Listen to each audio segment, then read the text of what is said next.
Berawal dari kondisi potensi alam Aceh Jaya yang kaya akan berbagai habitat dan keindahan alamnya, sebuah ide kreatif digagas menjadi desain motif yang dikombinasikan dengan khasanah warisan budaya dalam bentuk bordir motif pucuk unilang.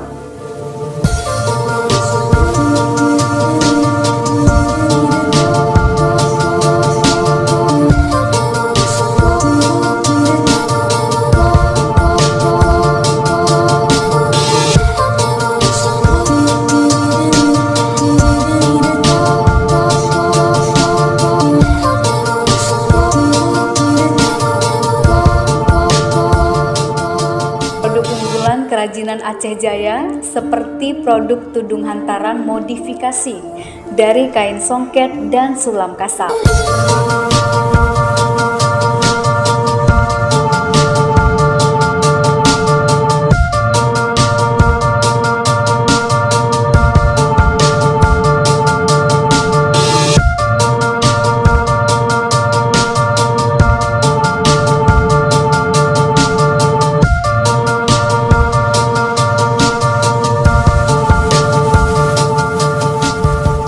Pelepah pinang yang biasanya dibakar oleh para petani kini mulai dimanfaatkan perajin untuk dijadikan berbagai macam kerajinan karena memiliki nilai jual. Bermacam-macam produk bisa dihasilkan dari pelepah pinang ini.